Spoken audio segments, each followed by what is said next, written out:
completando 20 anos também, né, um documentário sobre futebol, e eu tinha tudo isso, né, muito assim, sentimento, né, afetividade, questão ligada a, como se fosse praticamente os meus filhos, né, minha família, assim, eu brincava assim, os meus filmes são meus filhos, né, até nasceu o meu pequeno, né, o Pedrinho. Quer dar um recado, lá? Eu quero, a gente não passou agora de manhã cedinho a vinheta, então vamos passar agora e daí deixo a palavra contigo de novo, pode ser? Tá bom. Dá um playzinho, Ângelo, faz favor aí na vinheta.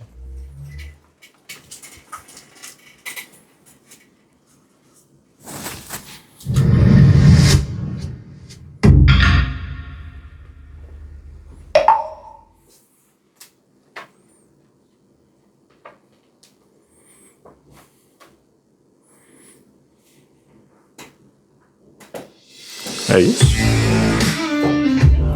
Roda Cinearte chegou para formar mentes criativas, inspirar vozes e dar vida ao cinema local. O Cinearte é mais do que um curso, é um movimento pela arte, pela educação e pela transformação da realidade por meio do cinema. É um espaço onde sonhos ganham roteiros, ideias viram imagens e a cultura pulsa forte no litoral norte. Aqui, formamos profissionais qualificados, ampliamos o acesso à cultura e fortalecemos o setor audiovisual local. Nosso compromisso é com a inclusão, com a diversidade e com a acessibilidade para todos, porque acreditamos que o cinema é para todas as pessoas.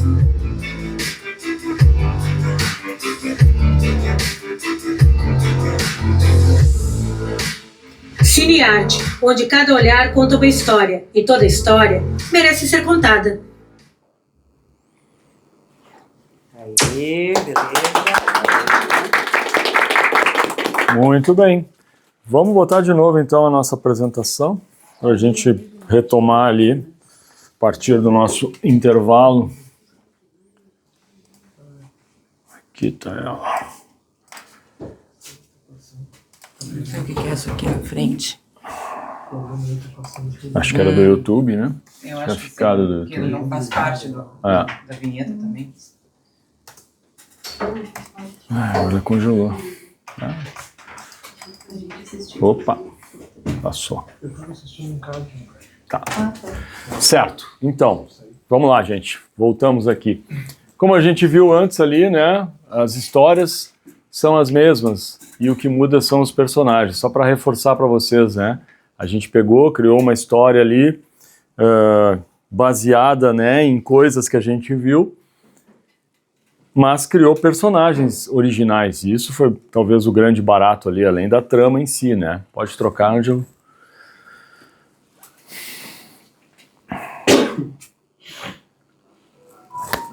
Mais uma vez, a importância de se criar esses personagens e a importância de se saber onde a gente quer chegar, o que a gente quer dizer, onde esse roteiro pode nos levar, certo? E essa questão do personagem a gente vai olhar mais a fundo agora.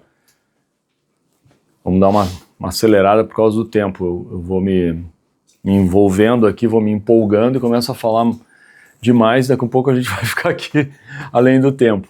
Mas como a gente já viu antes, né? O quanto a gente precisa que esse personagem tenha características humanas, tenha identificação. Isso é importante, a gente tem que olhar para ele nos envolver, né? E ele gerar, né, uma identificação, a gente se colocar no lugar dele.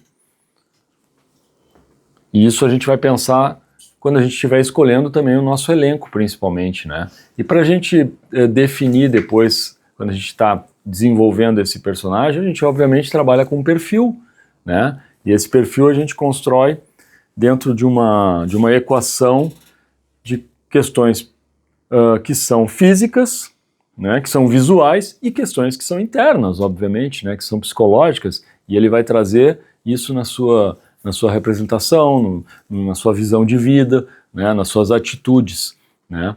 E para isso, a gente realmente pode se basear de um universo de coisas que é muito grande, né? Pode trocar. Agora, esse perfil, para ser bom, e eu estou tocando aqui rápido, porque o nosso objetivo é falar de direção, né? O personagem está servindo como uma escada para isso. Obviamente a gente vai se preocupar com as cores, né? Com a forma que esse personagem vai se vestir, porque isso vai estar comunicando muito a respeito dele. A gente percebeu isso nos nossos personagens do curta ali, né? O quanto essas características foram definitivas. Troca, postura, né? Se tem, se não tem sotaque, né? Se usa as mãos para falar, como eu aqui, que uso bastante, né? A gente tem um universo de referências, um universo para nos abastecer, né? Se tem mania, se tem defeito, né? Se tem preconceito, né? Se é uma pessoa com algum rancor na vida, etc e tal. E aí a gente vai chegar aqui num personagem bem conhecido, né? Do cinema, e que tem assim um exercício para a gente fazer aqui agora na aula e aprender com esse exercício, né? Vocês estão lendo aí, estão vendo a respeito do personagem, né? Pode trocar. E aí a gente olha agora um pouco mais para a questão das atitudes dele e também para o roteirista, que no caso era o próprio ator, né? O que ele queria nos passar com esse personagem, né? Então, tem algumas coisas interessantes que ele fez, algumas construções que ele fez, né? Porque, claro, ele pegou o perfil do anti-herói, né? Daquele cara muito clássico ali dos anos 70, 80, né? Que já não era mais aquele durão que todo mundo, né, só olhava para a questão dele ser corajoso, nobre, valente, etc e tal. Não, era o cara que já trazia suas dores, né? Já mostrava fragilidades e tal. Só que o que ele fez? Ele juntou as peças também, né? Ele observou, pegou e vestiu esse cara de preto, né? Que está associado ao rebelde dos anos 50, que está associado ao pistoleiro, ao gangster, ao mafioso, sei lá, né? Mas enfim, está associado ao vilão, né? Vestir o cara de preto é o vilão. O maior de todos é o Darth Vader, que tem preto até na cueca, né? Provavelmente. Então ele coloca a jaqueta de couro, o chapéu, a calça preta, né? A gente vai ver ali. E com isso tu percebe que ele é da rua, que ele é marginal, né? Mas ao mesmo tempo ele tem um bom coração. E aí isso surpreende, né? E ele joga isso onde? Num pugilista. Pô, o pugilista o que é? O cara mais perigoso do mundo, certo? É o cara que pode te derrubar numa fração de segundos. E tu nem encosta nele, porque ele é ágil, rápido, ele baila, e tu não, né? Então ele teve um pulo do gato fantástico para criar um personagem aí, mas eu quero que vocês olhem para o interior do personagem, que é onde está o segredo de tudo. E aí nós vamos ver uma cena do filme onde a gente já começa a perceber o papel da direção nisso tudo, além do roteiro em si.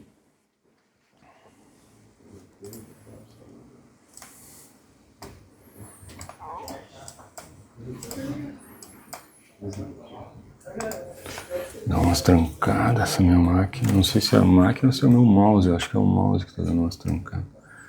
Vou pegar um mouse novo. Tá aparecendo lá? Tá.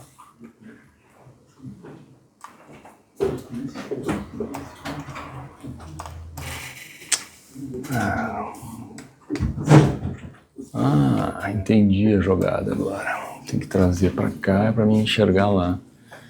Muito bem. Vídeos do curso. Rock.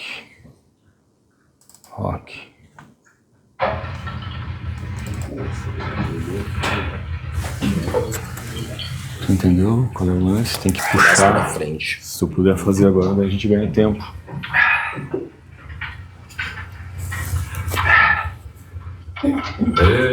O papai foi tão bem hoje. Por que vocês não foram lá ver? Deviam ter me visto. Estão com fome? Tá aí, ó. Toma. Querem ver seu amigo Moby Dick, né? Eu esqueço disso aí. Eu já cheguei, Moby Dick. Não sentiu minha falta, não? Hã? Fala alguma coisa. Olha, se vocês pudessem cantar ou dançar, eu não trabalhava nisso, não.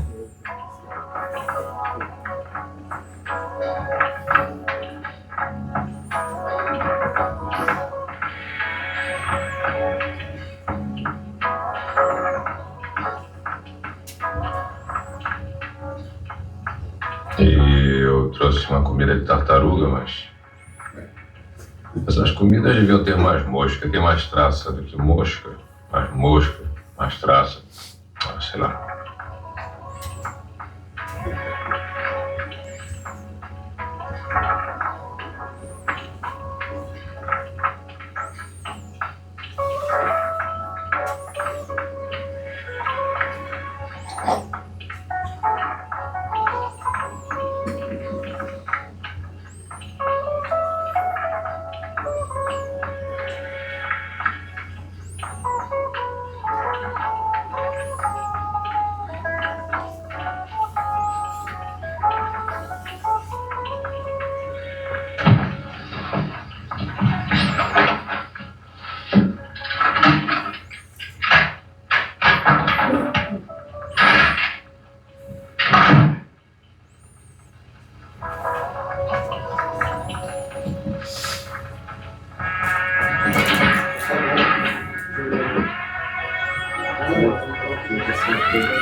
Então, gente, o que interessa aí da gente avaliar, tá?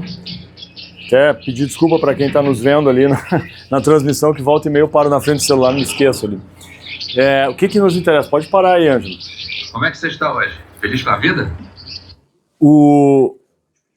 Quem é que narra o filme? Como é que a gente narra um filme? Com o que a gente usa para narrar um filme? A gente usa uma câmera, né? Isso é algo muito essencial, assim, mas talvez a gente esqueça disso às vezes, né? A gente está tão preocupado com o que a gente vai dizer, né, com o que o personagem vai dizer, ou que tipo de atmosfera vai ter lá, se vai ter cabide, se vai ter uma luz assim, assado, mas a gente esquece que a gente tem uma câmera para fazer as coisas, e no final das contas, aquilo que a gente quer dizer vai estar sendo impregnado pelaquele mecanismo.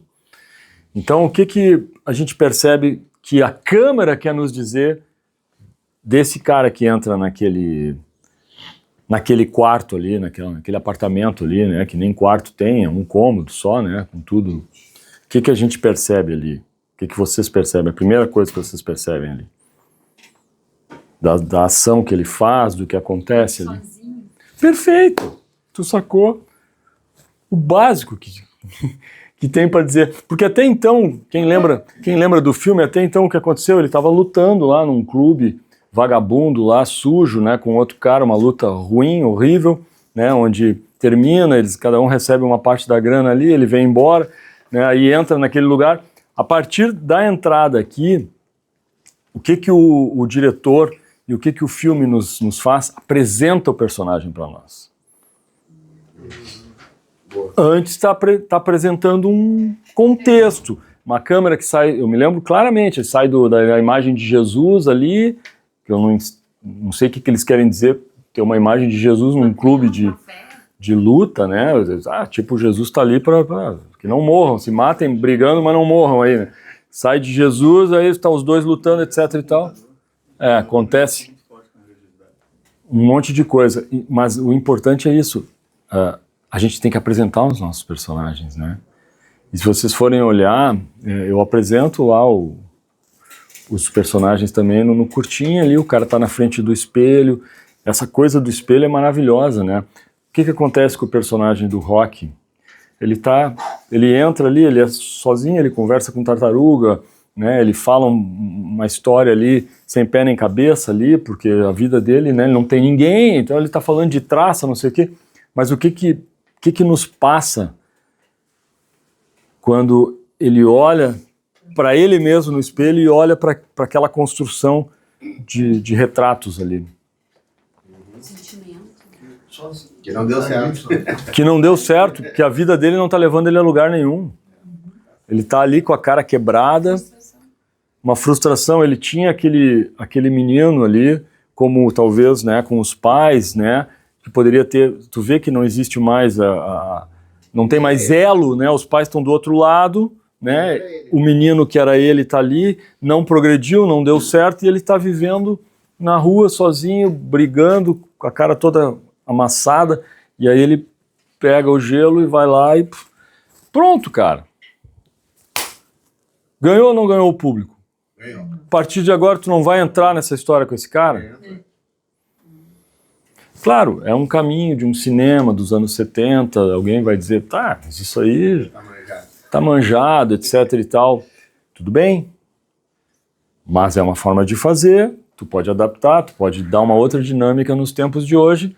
É a linguagem clássica de um filme que custou $1 milhão e faturou quanto, né? A franquia segue faturando até hoje, né? É um modelo. Para vocês pensar na questão do personagem, certo? Já vimos, pode trocar. Dicas então, tá? Como a gente viu, contradições são bem-vindas, né? E aí a gente chega na palavra sutileza, que é uma palavra muito recorrente ao cinema, que todos os meus colegas, professores falam. Trabalhem bem as sutilezas, né? As sutilezas estão claras ali no espelho, na cena do Rock, por exemplo, né? Nos apresenta ali o painel da vida dele, em 3 segundos a gente saca ali onde é que ele tá, o que que ele fez, aonde ele, né, se meteu, né? Rapidamente, é uma sutileza, né? Bem construída ali. Questões que são simbólicas, mas que ao mesmo tempo podem disparar conflitos, né? Então, do que trata isso? Qual é a ideia governante desse caminho, né? Desse personagem, certo? Tô dando uma aceleradinha. Acho que todo mundo sabe aqui, né? O que é um protagonista, um antagonista, mas um não vive sem o outro, né? E é difícil contar uma história sem um antagonista, né? A gente precisa muito deles, né? Sem eles, cadê o conflito do filme? Cadê quem vai provocar, né, o caminho do protagonista, que vai rivalizar com ele, que vai colidir com ele, né? Reforço, então, a questão da sutileza, a questão, né, do psicológico. A gente percebe muito do psicológico ali do personagem do Rock, né? O quanto tem naquele filme. E também, para quem viu os demais, sabe como muda, como deixa... O primeiro filme é cinema. Os outros filmes não são cinema, os outros filmes são uma sequência seriada, né, de algo para causar uma sensação, uma emoção. Então, os outros filmes para mim são desinteressantes, assim, né? Eu pego o primeiro filme porque ele é construído, tem uma direção, né, competente, planejada, tem transições maravilhosas, aqueles trens que sempre passavam e diziam alguma coisa em algum momento especial, né? É um bom filme para a gente olhar para a questão da linguagem do cinema e para todos os símbolos que foram criados, né? E também porque é um filme que ele funcionaria até sem a luta final, porque o que interessa é a transformação que aquele personagem está passando, a história de amor que ele tem envolvida ali, né? E as próprias os conflitos que ele tem e as contradições, porque tem bastante contradição. Ele trabalha para um gangster, né? Teoricamente para ir cobrar dinheiro dos caras, né? Então isso se perde depois, porque, né, segue um outro caminho que era o caminho vamos fazer o que interessa para nós ganhar dinheiro, né? Pode trocar aí, Ângelo. Agora falar de pesquisa para vocês vejam, nós não estamos ainda falando especificamente do diretor, a gente vai chegar ali, tá? Mas o quanto a pesquisa vai contribuir e vai ser decisiva, não é? Eu não estou fazendo aqui um papo complementar, não se trata disso, é decisivo o que vocês vão ler, o que vocês vão pesquisar, o que vocês vão, entrevistas que vocês vão fazer, materiais que vocês vão procurar, e não se atenham só ao que a gente está acostumado, que é pesquisar na internet ou usar agora as ferramentas de IA aí. Eu ainda não estou dominando esse universo, sei que a contribuição é imensa em termos de agilidade, né, de fluxo de informação e tal, Mas não se atenham apenas a essas coisas, porque vocês têm que fazer a pesquisa orgânica também, né? Isso. Que é mergulhar daqui um pouco lá num livro tal que o robô não vai acessar, né? Que é ir conversar com o senhorzinho tal lá que o robô não sabe que existe, sei lá o quê. Troca aí, Ângelo. E isso vai também alimentar vocês em outras questões, que são questões espirituais, intuitivas, energéticas, que todo mundo sabe que contribui muito para o filme e para a visão, né, do diretor, e a gente vai ver isso. Por uma questão, né, de trazer conteúdos para vocês e criar uma contextualização, falar um pouco de linguagem, que a gente estava vendo ali já, né, como quem vai se credenciar a dirigir precisa dominar a linguagem, conhecer a linguagem cinematográfica, né, saber a importância do enquadramento para aquilo que a gente está querendo passar para o nosso público, né, do movimento da câmera, né, essas contribuições diversas que vêm tanto de ordem psicológica como de ordem técnica, certo? Dentre essas possibilidades, a gente tem duas maneiras claras, né, de se comunicar com o nosso espectador, seja na câmera objetiva, que é aquela câmera que está, né, nos dando o ponto de vista do que nós estamos vendo, né, ou da câmera subjetiva, que é o que o personagem tá enxergando.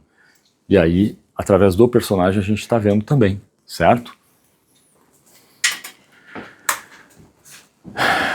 Então, a câmera subjetiva, ela justamente nos proporciona, né, essa imagem em primeira pessoa, né, e essa participação diferente, porque a gente está colocando a audiência, né, dentro, para fazer essa observação no lugar de alguém. Isso é interessante, isso é um recurso, né, por vezes diferencia, né, todo mundo lembra lá, obviamente, sempre do Tarantino, abrindo o porta-mala do carro e a gente não vê o que o personagem dele está vendo, né? Mas ele vê, ele reage, a gente fica esperando e aí existem diversas teorias do que ele estaria enxergando ali, né? Isso é muito legal. Pode trocar aí, Ângelo.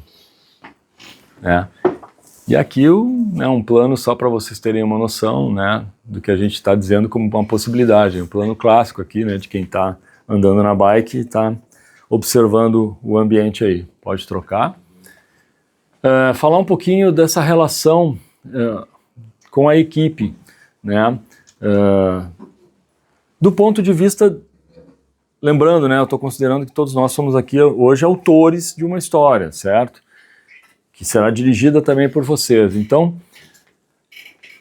o que a gente está compartilhando com essa equipe é algo que é muito sagrado para todos nós, né? Sabe-se lá quantos anos se esperou para contar essa história, né? E o quanto a gente quer impactar, o quanto a gente quer comunicar com essa história. Então, tudo que a gente vai dividir entre essa equipe precisa ser com muito respeito, né? Com muita ética, com muita paciência, porque o diretor, além de tudo, é um sujeito, a diretora, né? Que vai responder muitas perguntas e muitas vezes vai estar respondendo coisas que sequer ele tem certeza, né? E talvez o caminho seja, às vezes, respondido por todos juntos, né? Então, para que isso aconteça, naturalmente, essa vai ter que ser uma relação de muita confiança, né? De muito compromisso. Acho que essa palavra é fundamental. Trocou? Né? São projetos criativos, ou seja, as visões vão ser estéticas, né? E ao mesmo tempo são para sempre. Está feito, está entregue, está apresentado, né? Vai seguir o seu caminho e está levando o nosso nome lá, né? Então a gente tem que sim buscar as melhores condições, né? Mas construir isso dentro de um processo com muita verdade, com muita sinceridade, com muita honestidade, né? E com muito zelo, principalmente. Trocou? E aí eu tento sempre ser muito atento, assim, àquilo que a equipe traz, né, as contribuições que a equipe traz, as impressões, principalmente as dicas, né? Porque é isso, a gente está num universo aí onde o carinho, a admiração, o respeito, a amizade, acho que são valores que não são negociáveis, né? Eles são fundamentais, né? Eles são, assim, determinantes para que isso aconteça. Não importa se esse é um projeto de $1 milhão ou de R$10 mil. Não podemos pegar isso como...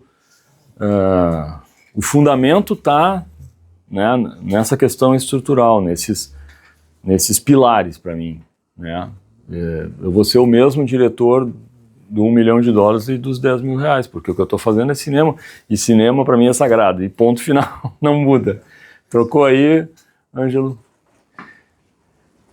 Encerrando esse bloco de introdução, e aí a partir de agora a gente vai falar única e exclusivamente de direção. Nós temos então essa estrutura essencial aqui na base para a gente realizar, né, funções básicas. Há outras, claro, mas essas são... Talvez aqui a gente possa enxergar a coisa por departamentos, né? Os departamentos fundamentais para fazer o processo, certo? E às vezes, claro, um de nós até atua em mais de um departamento para dar conta, dependendo do tamanho do projeto e as suas condições, né, o seu orçamento e tal. Mas é coletivo, vai seguir sendo coletivo, e é bom que seja coletivo, e é bom que tenha muita opinião, e é bom que tenha muita dúvida, e que sim, né, haja questionamento, contestação, porque isso ajuda a construir e a elevar o nível crítico da obra. Beleza, finalmente então são 11h17, a gente vai começar a falar o que faz um diretor de cinema. Chegou a hora, bora lá. Vamos lá então, mais um slide aí. Para isso eu trouxe mais um vídeo, tá? Antes de ficar divagando aqui, e vou rodar um vídeo que eu acho que ele é bem complementar, assim, dessas funções, porque tem as imagens, porque tem outros atributos para ajudar nessa...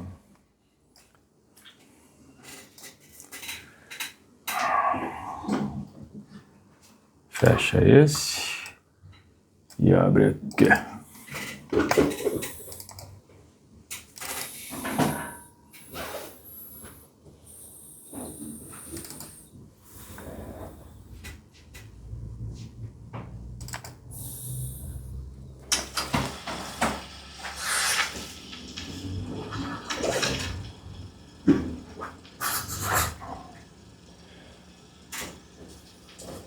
Mas eu estou dizendo a verdade, minha querida Bárbara. Quem conspira contra a realeza acaba na porta. Não acontecerá nada. Deus há de ter piedade de nós. Calma. Vai sair ou vai? Onde vai? Vou falar com o governador. O que faz uma pessoa que dirige um filme? A direção é uma das tarefas mais complexas no cinema, mas a maior parte da bibliografia que discute esse trabalho ainda é traduzida de outras línguas, ou escrita por diretoras e diretores que falam sobre seus métodos particulares.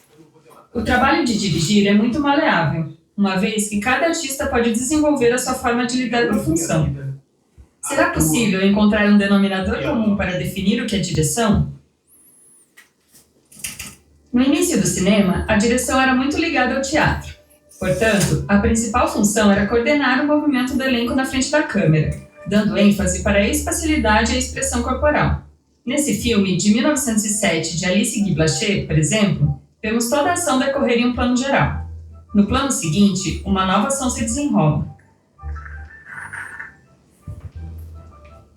Nos anos 1950, começava a se formar o paradigma de autoria da direção, com os críticos da revista francesa Cahiers du Cinéma. Alexandre Astruc era um deles, e afirmava que o cinema havia se tornado uma forma na qual e pela qual um artista pode exprimir seu pensamento, por mais que esse seja abstrato, ou traduzir suas obsessões do mesmo modo como hoje se faz com um ensaio ou romance. Alfred Hitchcock é o caso de um diretor tido como autor. Ele dirigia com uma mise-en-scène que dificultava que seus filmes fossem montados de um jeito diferente ao que ele idealizou. No plano inicial de janela indiscreta, o movimento de câmera apresenta detalhes do cenário. Essa escolha da direção impede que o plano seja cortado. A pesquisadora Susan Hayward apresenta uma definição bastante aberta ao sintetizar que a diretora é a pessoa responsável por transformar um roteiro em filme. Mas a direção não se resume a um só método. Há várias formas de dirigir, e não uma definição única que dê conta da complexidade da função.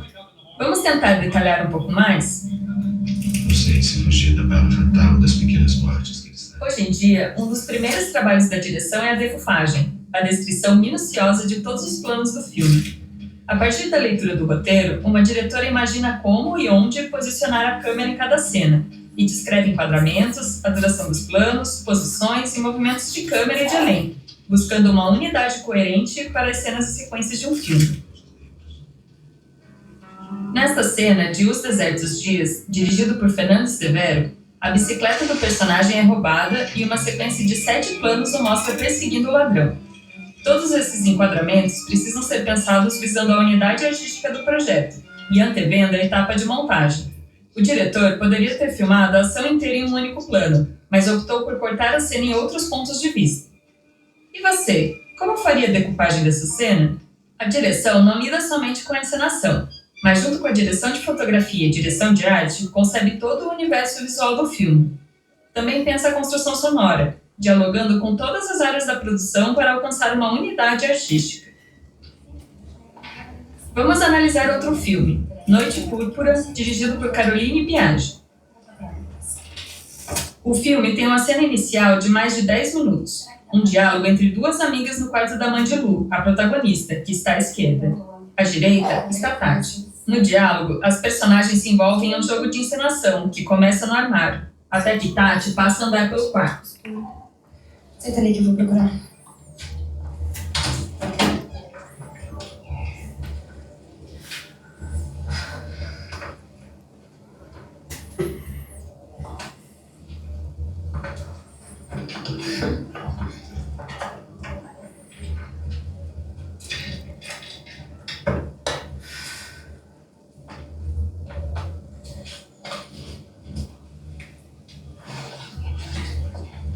Eu acho que eu nunca entrei aqui. Fechei pra ninguém ficar fazendo zona aqui dentro. Não, você não entendeu. Acho que eu nunca entrei aqui desde que eu te conheço.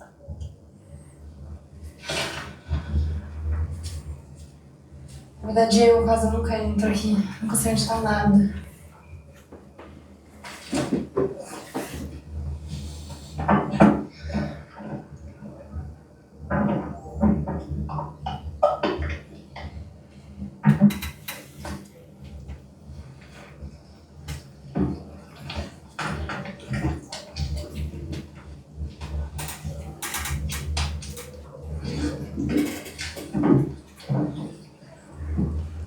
Achei que era de plástico.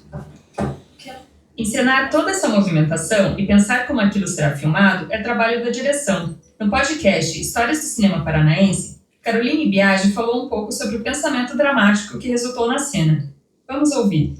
Essa personagem, a Tati, né, a amiga, ela é uma personagem invasora, assim, né? Então, essa questão do cada hora ela aparece num lugar tem um pouco isso também. Tem uma coisa desse jogo de... Enfim, ela é meio que um agente livre ali. Ela não tem amarras com aquele espaço, ela não tem um respeito com aquele espaço. Então, ela tá ali um pouco... Ela tá totalmente invadindo. E isso veio nessa construção da decupagem, assim, onde ela vai estar, onde a outra vai estar. Enquanto a Lu, né, a protagonista, ela fica muito ali no mesmo eixo, né? Ela tá na cama e no armário, né? No começo, depois rola essa libertação que ela acaba indo pra janela, assim. A encenação, decupagem e filmagem de Noite Púrpura tem um estilo diferente do curta-metragem Cru, de Fábio Olon. Nesse filme, a delimitação do espaço, a movimentação dos atores e da câmera são mais instáveis, sendo mais difícil nos orientarmos pelas ações. Enquanto Biagi escolheu filmar com uma câmera estável, priorizando a compreensão do espaço, Alon optou pela confusão das imagens, para retratar a tensão de um afogamento. Isso sem falar do tipo de suporte, digital ou Super 8. As cores, os enquadramentos, o som, tudo são escolhas, que passam pela decisão de quem dirige. A direção está presente do início ao fim do processo de realização para solucionar problemas estilísticos. Por que filmar dessa maneira e não de outra? Como expressar as ideias de um roteiro com coerência e unidade formal? Cada diretora tem suas ferramentas e métodos para chegar na resposta. Decupagem, storyboards, leituras de roteiro, ensaios, laboratórios, testes de câmera, reuniões, usos de referências, entre outros. Portanto, podemos definir a direção como a função responsável por elaborar e garantir uma unidade estilística para o filme, dirigindo todas as equipes criativas, bem como o elenco, em busca da realização expressiva da obra.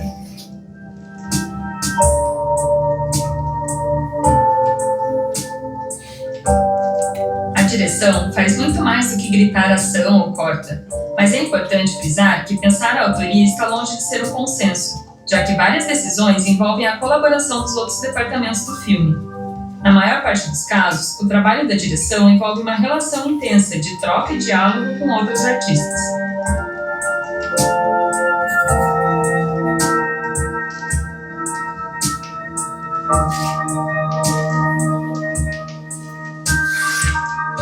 Isso aí.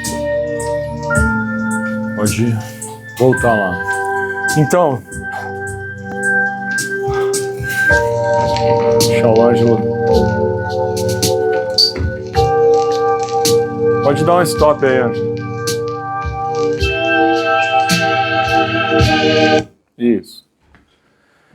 Vocês viram ali, gente, a questão da importância, por exemplo, uma coisa bem técnica, da planta baixa, né?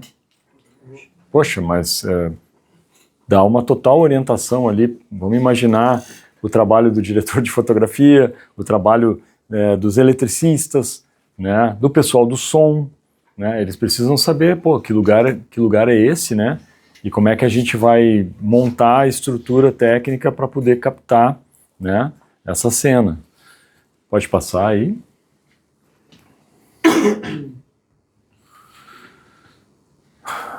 Então, a gente está vendo que esse diretor, ele é um dos responsáveis, ou o maior responsável, diretor, diretora, né, pelo resultado final, né?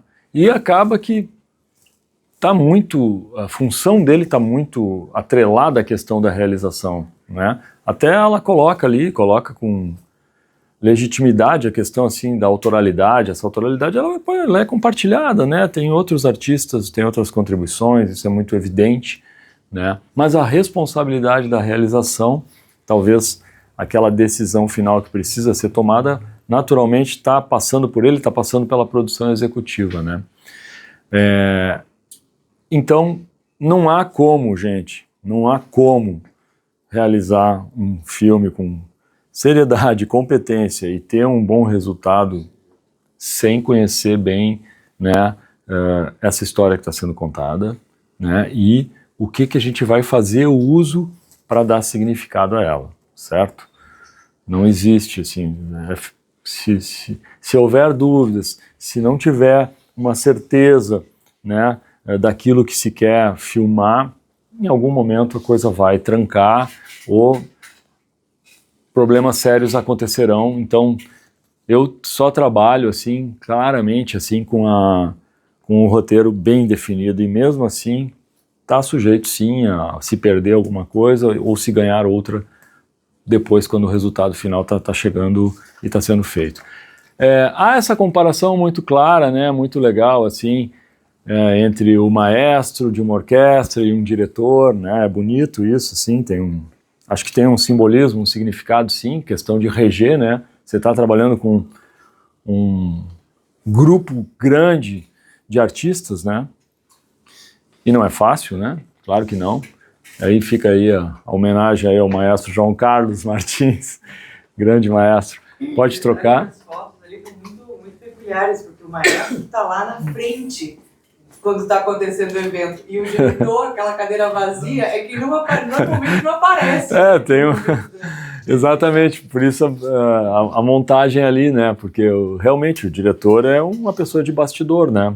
Existem alguns que adoram, né, um palco, né, gostam de uma evidência, não tem nenhum problema quanto a isso, né, mas são características das pessoas.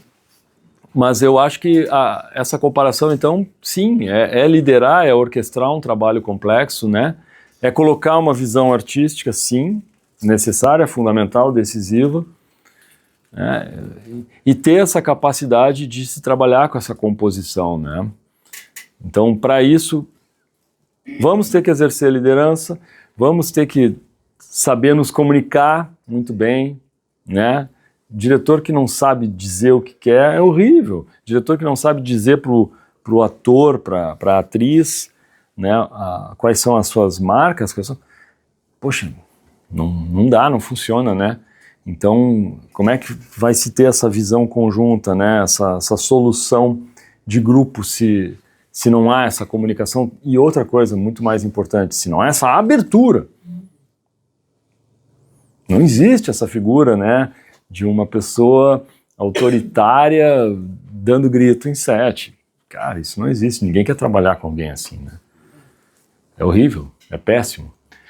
Eu gostaria de ouvi-los um pouco assim, né? Por isso um ponto de interrogação. Que outra comparação vocês fariam, né, com esse ofício da direção, comparando assim, como a gente comparou com o maestro?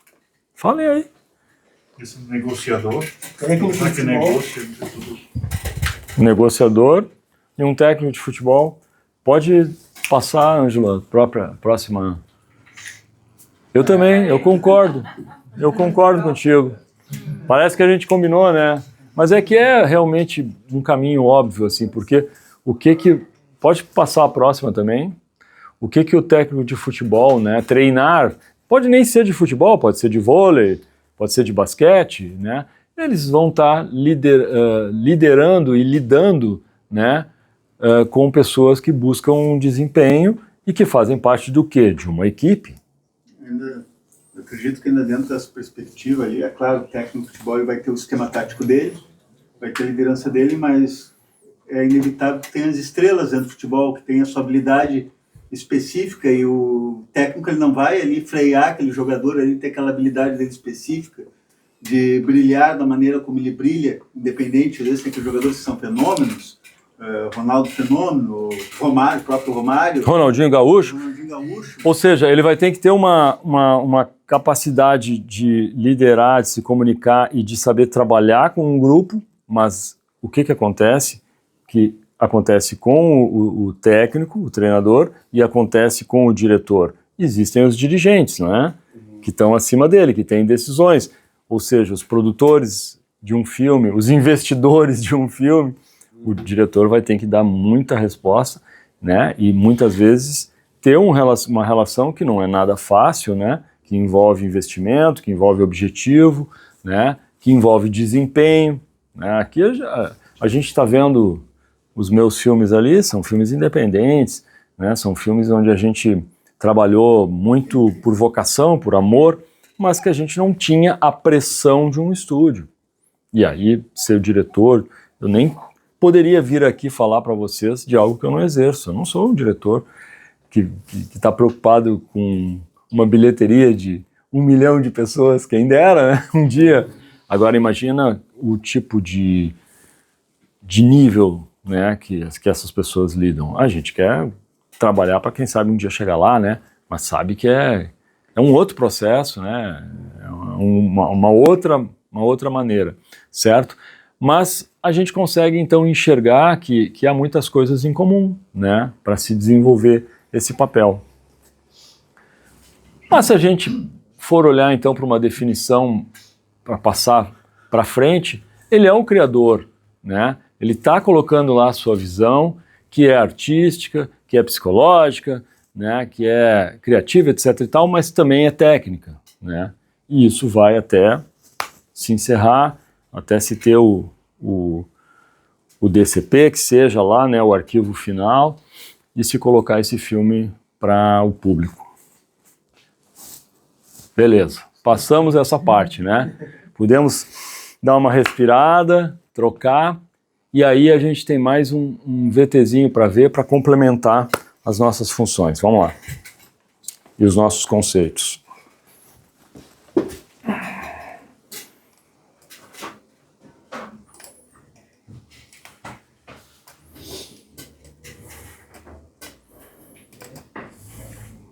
Começando mais um episódio aqui no canal e... Peraí. Agora sim. Um pouquinho mais pro lado. Eu tô aqui, ó. Será que esse é maior? O que deu de diferente aqui? E o episódio de hoje é bastante especial. Nós vamos falar sobre a direção cinematográfica. Para quem me acompanha sabe que essa é a minha principal pesquisa. Se tem uma coisa que eu gosto de fazer é justamente pesquisar diretores e diretoras ao redor do mundo, ao longo de toda a história do cinema, para entender os seus processos, para entender as suas metodologias, como eles construíram as suas obras, a visão desses artistas por trás do papel da direção e também do papel de outros artistas por trás da construção de um filme. É sempre importante ressaltar que o cinema é uma arte coletiva, é um esporte que você só consegue jogar com a colaboração de outros artistas que são especializados em áreas específicas, como a direção de arte, a direção de fotografia, o som e a montagem. Mas o papel da direção, ele é crucial para a construção da obra, justamente porque é da responsabilidade do diretor ou diretora construir aquele universo, construir o conceito por trás da obra, as referências, planejar a decupagem de toda aquela obra, onde os atores vão estar, como os atores se movimentam em cena, qual é o conceito por trás de toda aquela obra. Basicamente, o diretor ou diretora precisa construir o universo daquele filme e ter a capacidade de comunicar esse universo para os seus colaboradores para que eles possam criar esse universo. Uma das coisas que você mais vai ouvir quando começar a estudar direção é a palavra mise-en-scène. E eu quero trazer aqui para vocês uma citação do livro A Arte do Cinema, uma introdução, do David Bordow e da Kristen Thompson, onde eles falam sobre o que é a mise-en-scène, que é o seguinte: o que é mise-en-scène? Originalmente chamado de mise-en-scène, significa pôr em cena, uma palavra aplicada a princípio à prática da direção teatral. Os estudiosos de cinema, estendendo o termo para direção cinematográfica, o utilizam para expressar o controle do diretor sobre o que aparece no quadro fílmico. Como seria esperado, a mise-en-scène inclui os aspectos do cinema que coincidem com a arte do teatro. Então, o cenário, iluminação, figurino e comportamento das personagens. No controle da mise-en-scène, o diretor encena o evento para a câmera. Basicamente, o que eles estão dizendo aqui é que o que você está assistindo é de responsabilidade do diretor, não necessariamente executar, porque ele vai precisar dos atores, do pessoal da direção de arte, da direção de fotografia, da iluminação, de toda a equipe por trás daquela obra. Mas é responsabilidade dele tomar essas decisões. Todas as pessoas em volta no set farão as perguntas justamente para a pessoa que está na direção. E é por isso que essa pessoa precisa ter várias qualidades para conseguir executar o seu trabalho, e é o que eu quero trazer aqui para vocês hoje. A primeira coisa que nós precisamos entender sobre a direção é justamente que a pessoa que está nesse papel é uma artista. Essa pessoa precisa ter uma conexão com o seu tempo, precisa desenvolver a sua sensibilidade e a conexão com a arte de forma geral. Não só a conexão com a arte, mas com muitas outras construções do ser humano. Quanto maior a sensibilidade de um artista, melhor ele consegue construir certos argumentos. Dentro do cinema, existem as pretensões de vida daquelas pessoas que estão dirigindo. Isso é sempre muito interessante, porque se você acompanha a filmografia de alguns diretores, você consegue realmente perceber essas inquietações, esses questionamentos. Quando você acompanha a filmografia do Kubrick, é possível identificar alguns questionamentos pessoais, humanos do Kubrick, que vão se relacionando em várias obras e gêneros diferentes. E isso se repete na obra de muitos outros realizadores. Então é importante ter essa consciência. Se você é uma pessoa que quer dirigir, se desenvolva como artista. Se conecte ao seu tempo, desenvolva a sua sensibilidade e tenha uma conexão profunda com outras artes e também com outras coisas maravilhosas que a vida pode te proporcionar. A segunda coisa que é bastante interessante e que se assemelha desde diretores novos como Robert Eggers até diretores bastante experientes como Alfred Hitchcock, que é justamente a preparação, a criação do conceito por trás da obra e as referências que vão alimentar aquele universo. A preparação, ela é muito importante porque a construção de qualquer filme, ela é muito complexa e bastante custosa. Então, na preparação, na medida do possível de cada projeto, os diretores desenvolvem o conceito da obra, desenvolvem as referências e tentam construir a melhor forma de comunicar esse universo para todos os outros realizadores à sua volta. E aí existem diferenças em relação a isso. O Quentin Tarantino, por exemplo, é um diretor que se comunica bastante mostrando referências, filmes diferentes. O Robert Eggers já é uma pessoa mais introspectiva, e o que ele costuma criar, e que é bastante comum, na verdade, é o lookbook, que é basicamente um livro do filme, onde ele mostra todas as suas referências em cada uma das áreas por trás da obra. Mas a preparação ela não vem apenas da pré-produção, ela vem de uma preparação ainda maior, porque o diretor, quando também é autor da obra, é uma pessoa que passa muito tempo com aquela história, vai desenvolvendo ela, pensando, né, nas diversas camadas por trás daquele filme. E, de novo, essa pessoa pode ou não escrever a sua obra. Por exemplo, Alfred Hitchcock não era um diretor que escrevia, ele sempre trabalhava com algum roteirista, mas dava uma importância gigantesca ao roteiro.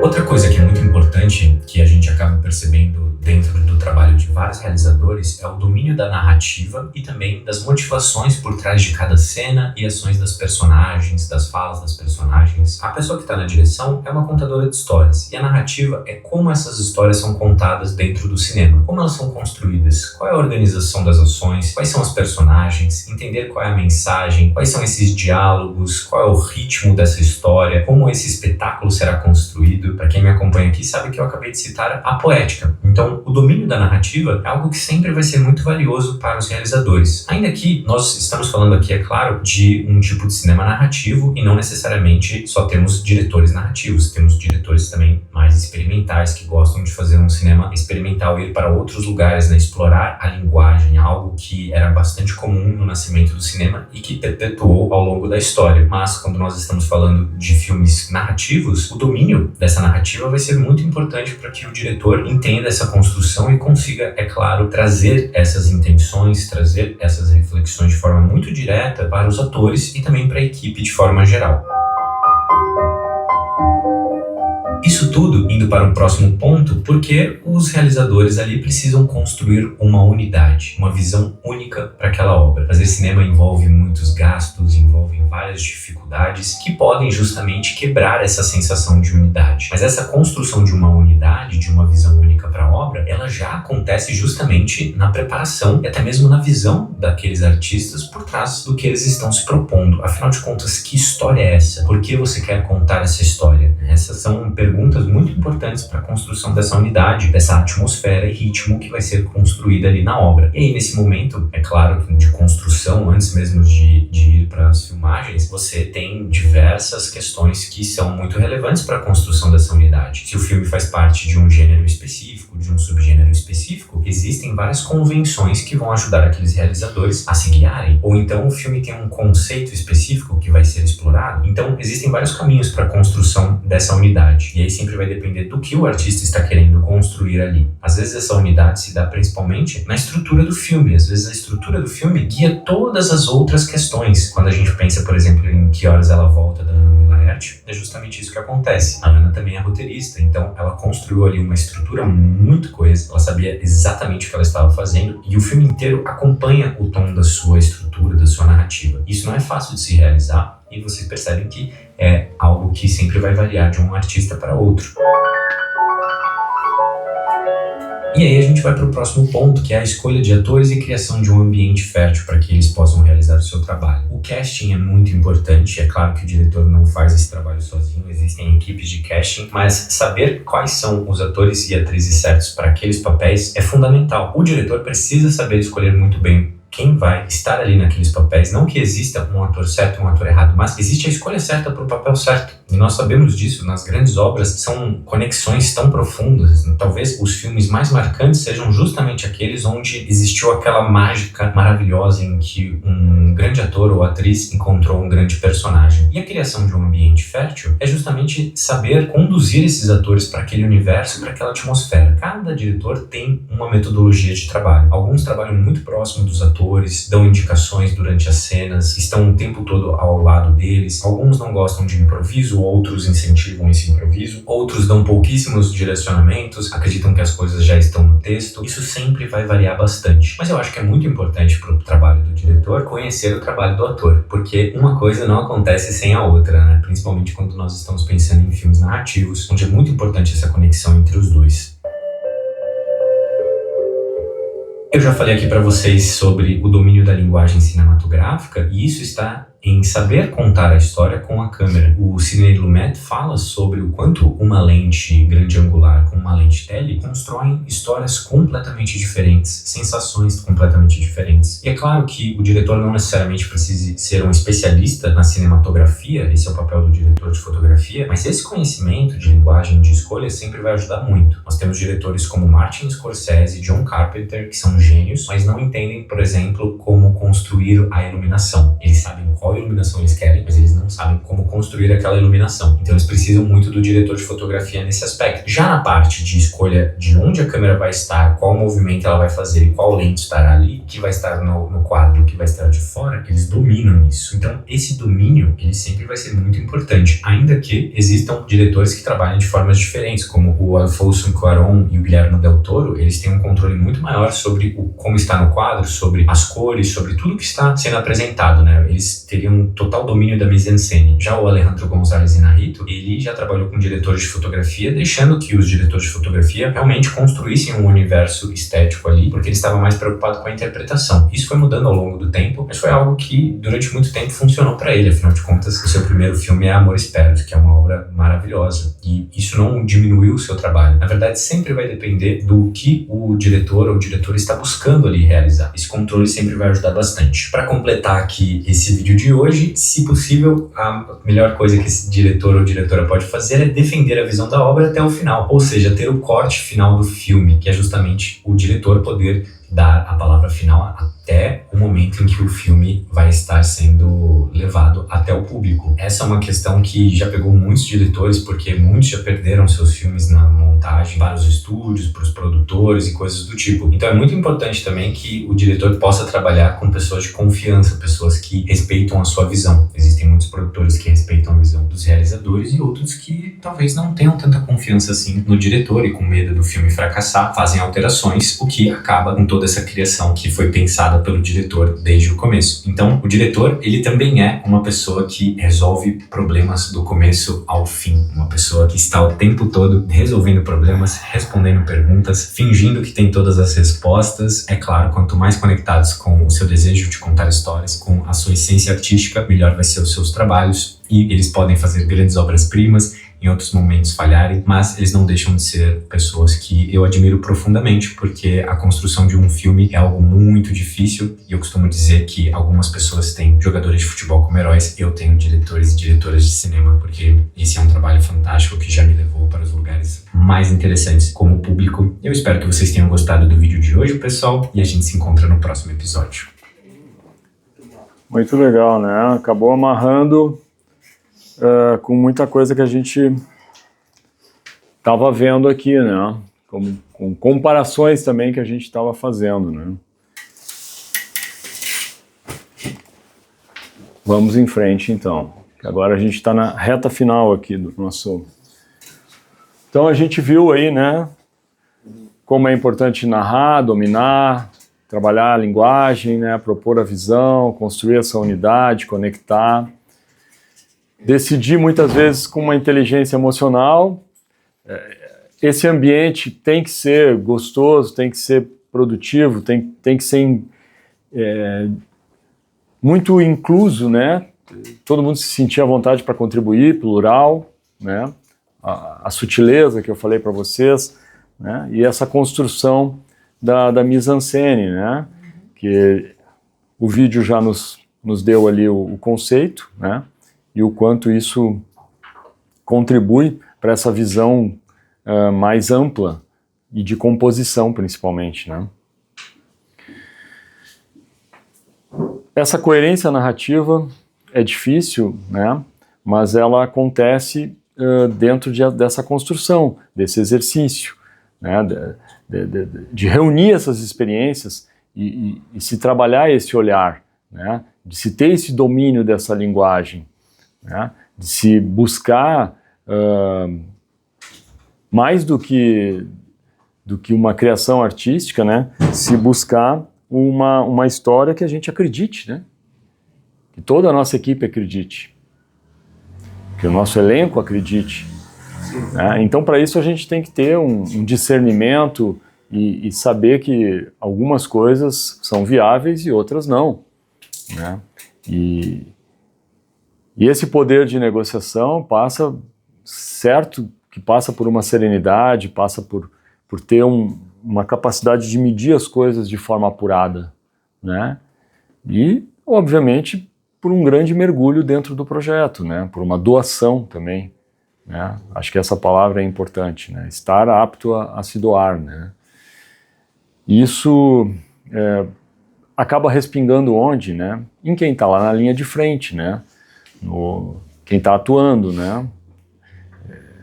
Se esse casting está seguro, obviamente ele vai ficar muito mais à vontade para se exercitar, para construir, para se doar, né? Esse grupo de atores. Então essa comunicação, essa forma de conduzir, de construir junto com o elenco é fundamental. E aí a gente chega então aqui já bem no finalzinho da nossa oficina, nessa primeira parte teórica. A gente vai assistir o curta O Ferrolho, né, que é protagonizado aí pelo Ângelo.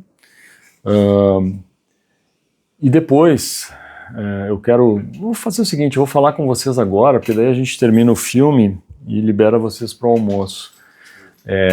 Vamos falar de uma atividade que a gente vai fazer depois, tá? Qual é a ideia? A gente está com o Ângelo aqui e ele está à disposição para fazer alguma cena com vocês. Eu vou fazer uma primeira com ele, tá? E aí depois vocês vão fazer de vocês. Eu vou operar a câmera, nós vamos conversar. O que eu realmente quero, assim, que vocês exerçam a direção com o Ângelo, né? Passem o jeito de vocês de fazer para ele e expliquem também para mim o que vocês querem com aquela cena, tá? A gente vai gravar hoje à tarde, né? E com isso a gente possa construir alguma coisa. Não se preocupem tanto assim, a gente não está preocupado assim em fazer uma cena belíssima tecnicamente, não é esse o lance. Até porque eu vou estar operando a câmera, o som vai estar direto pela câmera, né? O importante mesmo é a chance de vocês exercitarem uma construção com ele. Então, claro, vocês vão se reunir em grupos aí e vocês vão bolar alguma coisa para fazer. Já tem um almoço para ir pensando. Depois, na volta, a gente dá um tempinho ali para vocês se reunirem e decidirem entre vocês. Então, desde agora, comecem a pensar o que dá para fazer. Eu vou fazer uma antes, do meu jeito de dirigir, tá? Para fazer na hora. Eu vou passar para ele uma ideia na hora, tá? E ele vai executar em parceria comigo. Eu vou estar operando a câmera, vocês vão me ver fazendo. Bom, o Alexandre faz desse jeito. A partir daí, nós vamos começar a fazer as de vocês. Nós estamos aqui em 2, 4, 6, 8, 10, 12, 14 pessoas. Vai fazer também? 15? Daria para fazer... Vem mais gente. Vem mais gente. Tá. O que eu vou pedir para vocês? Nós vamos ter que ser ágeis, tá? Porque a gente vai estar gravando externamente ali, né? Fazer um grupo, aí vocês conversem ali, pensem, né? Poxa, a gente quer gravar uma coisinha de 1 minuto. E outra coisa, ele fisicamente, né? E ele também vai cansar. Então, se tem gente que gosta de atuar no grupo, quer participar, pode participar. Daqui a um pouco pode ser uma conversa com ele, uma cena em que é um diálogo ali rápido, uma troca. Criação é livre, tá, gente? É uma oportunidade de a gente fazer um exercício. Depois eu vou editar isso em Porto Alegre e vou mandar. Até quando vai a oficina? O curso vai até início de agosto. Tem um tempinho aí, então eu vou editando e vou mandando para a Laura vai olhando. Depois um dia ela reúne vocês aí, vocês assistem, né? Se eu puder eu venho também, enfim, a gente faz um bem bolado aí. Depois do almoço a gente pode tirar mais dúvidas do exercício, tá? Mas eu vou passar uma ideia antes para vocês, com o Ângelo, vou rodar alguma coisa antes, e aí vocês vão entender, o cara tá fazendo, dá para fazer isso e tal. Aí dou mais um tempinho para vocês fechar as ideias de vocês e a gente começa a gravar. Aí a ordem eu não sei como é que a gente vai fazer, daí a Laura coordena, comanda aí. Eu vou botar então o ferrolho, aí a gente assiste o ferrolho e vocês estão liberados para o almoço.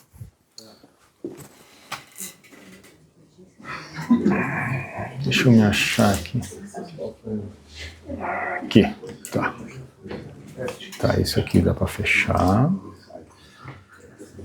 Isso aqui também dá para fechar. E ali tá a nossa pasta. Filmes. Então, direção, conceitos. Filmes, aqui. Ferrolho.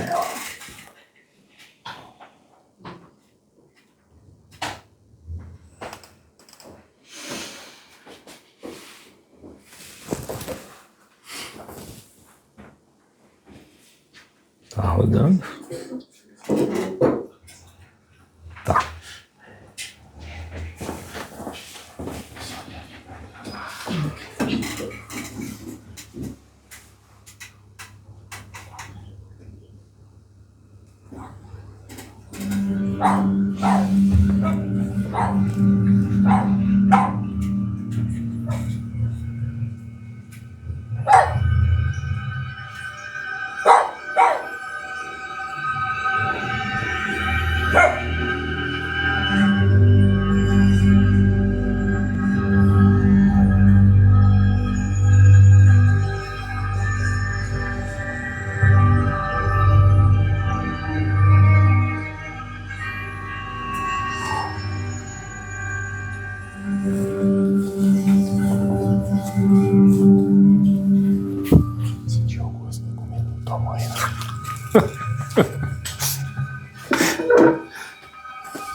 É isso, agora bom almoço depois dessa paulada, né? Onde é que eles na final ali?